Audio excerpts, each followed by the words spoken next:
And there are many types of farms, obviously, out there in the world. We see so many types. You could have vegetable farms, you could have animal farms, you could have tree farms, flower farms, worm farms, ant farms.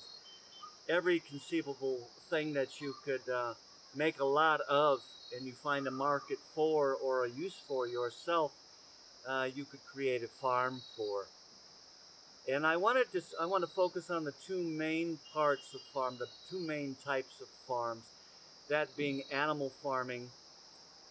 George Orwell could probably give you a few insights on that one, but animal farming and vegetable farming. Now, the main difference with the animal farming, of course, you have animals instead of vegetables, but is your amount of time, your amount of responsibility goes up just exponentially with an animal farm. You've got to be aware of that. Yeah, you thought it would be nice and romantic to keep a horse or a cow or pigs or chickens clucking around the yard, but keep in mind it's your responsibility to keep them fed well and nutritionally and happily on a daily basis, the same as you eat, the same as we all eat. That is your responsibility now, and to rely on your yard to have enough nutrition or your leftovers on your farm to do it, you may find out that they've rotted or the rains have washed them away or they've been pilfered or something has occurred. Well, you're still responsible to feed those animals. So you are not only a police person on the scene, but you're a caregiver, a nurturer, a healer, a husband when it comes time to give birth. And all of these factors and more are yours when you take on animals versus the vegetables. What you see here is a post-monsoon planting of a long-term crop with post-monsoon crop. Vegetables can be left for a while on their own. They're quite happy to be with you gone, actually. And with us now on the fake book and all of our pushes and pulls socially, and the encouragement to be inactive or to be selfish, me, and freedom, independence, and all of that. We want to take off and we want to go. We want to be mobile. Being world traveler myself, I understand this.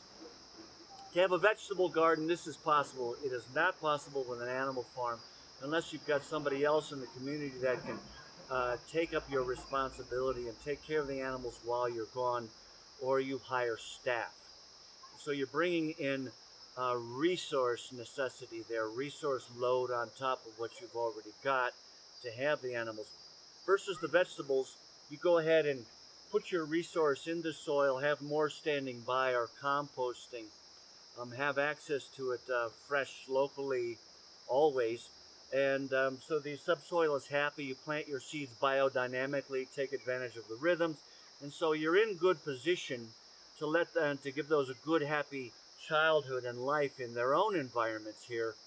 And you can take off for stretches of time and do your thing and come back and still pick up. And if it hasn't rained, well, you take care of the drought there, you water and do whatever is necessary. If there's an insect infestation, you get your proper treatments in there. And by the way, we will have to eventually talk about the biodynamic treatments. I have not forgotten those in the course of biodynamics and of bioorganic farming. But just to let you know that these two main farmings are a bit of at an odds with each other resource-wise. Excuse me. The animal farming has a tremendous resource responsibility. It needs a tremendous amount of resource. Your resource balance is thrown way out of kilter if you've got several cows, for example, and not so much land. If you've got too much land and not enough cows, you cannot produce enough manure to organically maybe nutrify your ground. You need more cows.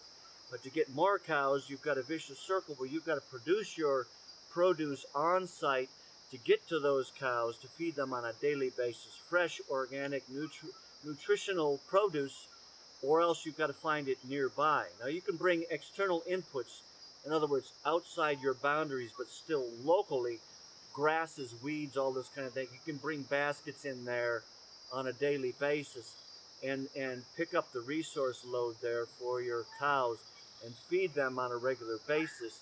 And then you don't quite need so much land for your responsibility towards the animals. And this can be done, and that is done here at 5EOB Farm. And it is done, I think, in most places in the world. They use their context environment to help their reality, their responsibility factor on their animal farms. And most farms in the world are a combination of animal and vegetable farm, working in some sort of a balance. And they know what the number is that works for them in every context. And it is for every farmer to learn on their own what their balance number is. Something that I cannot teach you, and I'm not running from it, but unfortunately this is something that experience alone is going to show you.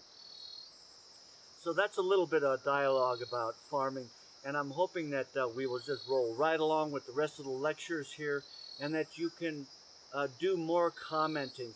If there's something you don't agree upon, something you resent, something that you do agree upon, you have your own insights, your own experiences to add in, please comment so that I can do maybe later lectures on these things. We can talk together about these. Let's not be strangers. Let's not be separate entities all poking in on one course. Let's get together and create dialogue and make it a better course, because I need to know what you're thinking out there. And so for this course to continue with any amount of a real integrity, I've got to have feedback from you. I've got to know what are your concerns. So hopefully we'll continue with the lectures, and we'll go from here.